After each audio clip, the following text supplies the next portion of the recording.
Fala pessoal, tudo bem? Eu sou o pastor Giovanni, eu tenho uma palavra de Deus para o seu coração.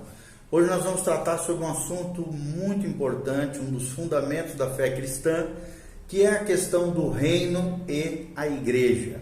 O que é o reino de Deus, o que é a igreja do Senhor, qual é a relação entre esses dois conceitos extremamente importantes dentro do cristianismo. Então esse é o nosso tema, o reino e a igreja. Fique conosco, continue conosco aqui através desses estudos da palavra de Deus. E desde já eu quero indicar um livro, O Evangelho do Reino, de George Eldon Ladd, da Shed Publicações, um livro extraordinário sobre o reino de Deus, que eu tenho aprendido bastante, lido muita coisa sobre isso.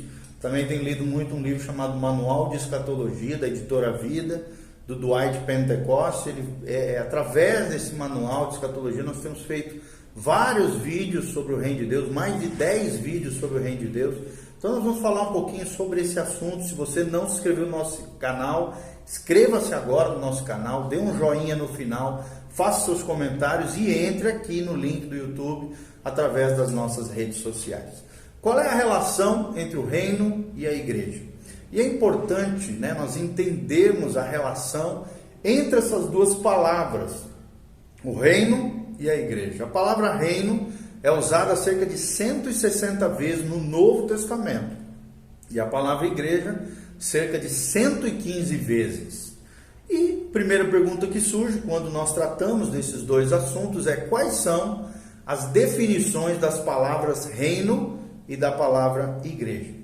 A palavra reino, em primeiro lugar, é o território ou uma área sobre o qual um rei reina e o domínio desse rei, o governo soberano desse rei. Quando nós estamos falando do reino de Deus, o reino de Deus é onde Deus reina, seja no céu, seja na terra, ou seja, em todo o universo. E é o propósito de Deus, ou seja, a extensão do domínio de Deus representa o próprio reino de Deus. Ou seja, o reino de Deus está em nós, ele está para além de nós, ele é o rei soberano também de todo o universo, e ele ainda profeticamente reinará no futuro, no reino milenial, onde Cristo reinará em glória. Então ele tem três dimensões aqui, A dimensão com relação ao governo universal de Deus sobre o universo, sobre tudo e sobre todas as coisas criadas. Nós temos o reino de Deus que está em nós, ou seja, através do seu poder, da sua glória, nós experimentamos esse reino, operando através do Espírito Santo, milagres, sinais, maravilhas, expulsão de demônios. Nós vemos flashes do reino de Deus aqui agora, experimentamos esse poder sobrenatural do reino de Deus aqui agora, no presente, e o reino de Deus também está lá no futuro, onde nós experimentaremos o governo teocrático de Deus na terra, na pessoa bendita de Jesus, num período profético chamado milênio, tá bom? Então, é o propósito de Deus estabelecer o reino de Deus sobre a terra, e é a extensão do domínio de Deus, é o que significa essa palavra reino, com referência ao reino de Deus. Segunda palavra é igreja. Igreja vem da palavra grega eclésia, que significa os chamados para fora. Ou seja, são especialmente aqueles que se reúnem para adorar a Deus, para cultuar a Deus, para servir ao Senhor. E é um instrumento de Deus na terra. A igreja é o instrumento de Deus nessa terra. Segunda pergunta que surge quando nós pensamos sobre o reino de Deus é: há quanto tempo existe o reino de Deus? E a primeira resposta que nós damos é que o reino de Deus é um reino eterno. É o que diz o Salmo 145, versículo 10. O Salmo 103, também, versículo 19. Daniel 4:3 também fala um pouquinho sobre isso. Ou seja, nunca houve um tempo cronológico, de tempo cronológico eu falo é de dias, de anos, de meses, minutos, segundos, em que o reino de Deus não existisse. Por quê? Porque é um reino eterno. Segunda resposta que nós damos é que o reino de Deus é soberano, ou seja, tem um rei soberano que reina sobre ele, reinando sobre todos os reinos dessa terra. É o que nos afirma o Salmo 103, 19, que nós vamos ler aqui para vocês. Salmo 103, 19. A Bíblia Sagrada nos ensina o seguinte, Salmo 103, 19. A Bíblia diz: nos céus estabeleceu o Senhor o seu trono, e o seu reino domina sobre tudo e sobre todos. Ou seja, Deus é soberano, e Ele reina sobre todos os reinos e governos humanos. Ele controla todas as coisas com o seu braço forte, com a sua mão sustentadora, com a sua mão poderosa. É também o que diz Apocalipse 11, 15. Ou seja, a terceira resposta também é que o reino de Deus, em que tempo que ele existe? Em cada época também há uma nova revelação ou uma nova manifestação do reino do céu, do reino de Deus. Terceira pergunta que nós tentamos responder é: qual é a diferença entre o reino de Deus e o reino do céu? É uma pergunta que surge e que nós vamos tentar aqui respondê-la brevemente. Absolutamente, queridos, não há diferença entre esses dois termos. Eles são sinônimos, eles são intercambiáveis, podem ser trocados sem problema nenhum. Porque uma comparação das seguintes escrituras, dos vários trechos da palavra de Deus, mostra que aquilo que é dito sobre o reino de Deus também é dito sobre o reino do céu. Vários trechos, Mateus 4,17, por exemplo, fala do reino do céu. Mateus 5,3 fala do reino dos céus. Sobre o reino de Deus, Marcos 1,14, Lucas 6,20.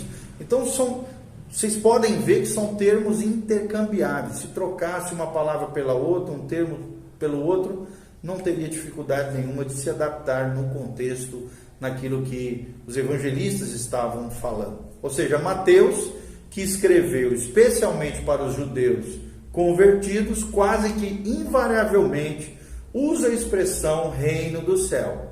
Enquanto que Marcos, que escreveu aos romanos, Lucas, que escreveu aos gregos, e João, que é o evangelho universal, substitui o termo reino dos céus por reino de Deus.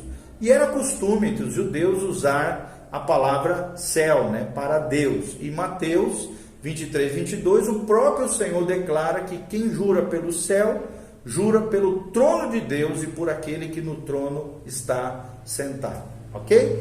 Quarta pergunta que nós vamos tentar responder aqui é: como se expressa o reino de Deus na terra?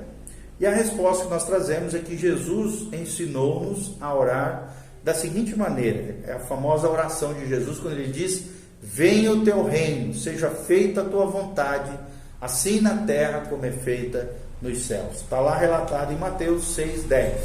Ou seja, o primeiro destaque que nós trazemos é que no Velho Testamento, o Israel natural, ou seja, os judeus, os hebreus, deveriam ser a expressão, um instrumento do reino de Deus, conforme Êxodo 19, de 1 a 6. Já no Novo Testamento, o Israel espiritual, que é a igreja do Senhor, o corpo de Cristo, deve também ser a expressão e o instrumento do reino de Deus na terra. Ou seja, eu e você somos chamados por Deus para sinalizar o reino de Deus aonde formos, em todo tempo, em todo lugar, pregarmos o evangelho do reino, do rei que vai voltar, para buscar um povo santificado, consagrado. E é isso que trata o reino dos céus, a pregação do evangelho do reino e a sinalização desse evangelho do reino aonde nós formos com as nossas vidas, porque nós, igreja do Senhor, o Israel espiritual, devemos ser a expressão do reino de Deus e um instrumento do reino de Deus aqui, agora, é o que diz Mateus 21, 43. Ou seja, o instrumento muda, de Israel passou para o novo Israel, a igreja, o Israel espiritual, a igreja, porque nós estamos vivendo a dispensação da graça, a era da igreja. Mas o propósito de Deus nunca muda, que era chamar um povo para si, é estabelecer a sua vontade, assim na terra como é feita nos céus. É o que nós vemos em Gênesis 1, 26 a 28, Gênesis 18, 18, Gênesis 22, 18, trata sobre esse assunto tão especial que é o reino de Deus. Quarta pergunta que pode surgir com relação a isso: que outra verdade é revelada pelo equilíbrio entre o instrumento, que é a igreja, e o propósito, que é o reino de Deus? O equilíbrio está lá em Gênesis 1, de 26 a 28. Vamos ler Gênesis 1, de 26, 1, de 26 a 28, quando a Bíblia diz o seguinte, 26 a 28, Deus, na criação do homem aqui, de Adão, nosso primeiro pai, ele diz assim: também disse Deus, façamos o homem à nossa imagem, conforme a nossa semelhança, tenha ele domínio sobre os peixes do mar, sobre as aves do céu, sobre os animais domésticos, sobre toda a terra e sobre todos os répteis que rastejam pela terra. O 27 diz: criou Deus, pois, o homem à sua imagem, a imagem de Deus o criou, homem e mulher os criou. E no 28 diz: e Deus os abençoou e lhes disse: sede fecundos, multiplicai-vos, enchei a terra, sujeitai-a, dominai sobre os peixes do mar e sobre as aves dos céus, e sobre todo animal que rasteja pela terra. Então o desejo de Deus é o quê? Que eu e você venhamos sinalizar o reino de Deus sobre a terra. Venhamos viver a vida que Deus projetou para nós, a imagem e semelhança de Deus. Sejamos parecidos com a imagem de Deus, que é Jesus. Quanto mais parecidos com Jesus, mais estabeleceremos o propósito de Deus na terra.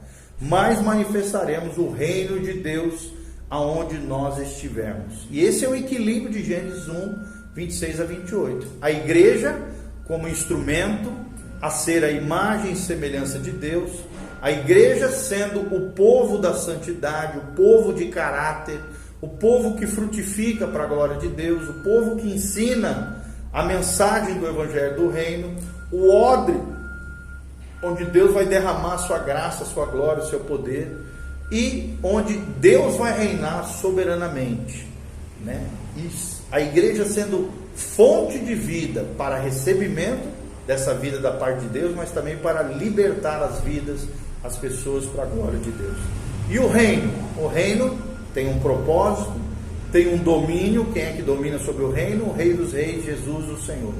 Tem a autoridade desse rei, ele dá habilidade para cada um de nós, ele derrama dons sobre nós, ele tem uma pregação específica, que é o Evangelho do Reino de Deus, e ele reina através de mim, através de você, através de nós como filhos de Deus. Então essas duas palavras são palavras que caminham lado a lado. O reino de Deus é maior do que a igreja, mas a igreja do Senhor é uma expressão, é um instrumento, é a expressão, é a manifestação visível do reino de Deus aqui, agora. Claro que nós estamos falando da verdadeira igreja, não da igreja visível, que está cheia de BO, cheia de problema, a igreja instituição, a igreja denominação, não. Estamos falando da verdadeira igreja, os crentes verdadeiros, os verdadeiros filhos de Deus. Romanos 8, a Bíblia já diz, que a natureza geme na expectativa da revelação, da manifestação dos filhos de Deus. Que você se manifeste como um filho de Deus, que você viva como igreja do Senhor Jesus, manifestando o reino, a graça, sinalizando o reino de Deus aqui e agora, para o louvor e glória do nome do Senhor Jesus. Amém? Que você viva essa imago Dei. Imago Dei é um termo latino que significa a imagem de Deus. Que você reflita a imagem de Deus com o seu caráter, com a sua vida, com as suas escolhas, com os seus pensamentos, com as suas atitudes, com as suas reações. Possamos ter a imagem e a semelhança de Deus. Sermos cada dia mais parecidos com Jesus de Nazaré, o autor e consumador da nossa fé. E nós cremos nisso e cremos que esse Deus maravilhoso vai fazer isso na sua vida e na minha vida também. Deixa eu ler Romanos 8, a partir do versículo 29. A Bíblia diz: porquanto aos que de antemão conheceu, e Deus te conhece, também os predestinou, te chamou, determinou, para que você fosse conforme a imagem de seu Filho, Romanos 8, 29, a fim de que ele, Jesus, seja o primogênito entre muitos irmãos. Glória a Deus por isso. Ou seja, o eterno propósito de Deus é ter uma grande família de muitos filhos semelhantes a Jesus. Então, que a igreja do Senhor estabeleça o reino de Deus e que venhamos orar assim como aprendemos com Jesus de Nazaré. Venha o teu reino, seja feita a tua vontade, assim na terra como é feita nos céus. Que você viva a vontade de Deus aqui na terra, como ela é feita lá no céu. Que a graça e a paz de Jesus venha sobre você, sobre a tua casa, sobre a tua família. Que Deus te proteja nesse tempo de Covid, pandemia, toda essa situação, seja protegido, guardado, livre e liberto pelo poder de Deus. Lembre-se, Maranata, vem Senhor Jesus. Jesus está voltando. Põe em ordem a tua casa, te santifique, te consagre. Viva essa vida do reino, essa vida de Cristo, essa vida maravilhosa, vida abundante que Jesus prometeu para nós. E não esqueça de seguir-nos nas redes sociais. Se você quiser investir nos nossos ministérios, aqui no link do YouTube tem como você poder fazer isso. Também exerça generosidade, contribui com esse ministério. Que Deus abençoe a sua vida, sua casa, sua família. Louvado seja o nome do Senhor. Amém, amém.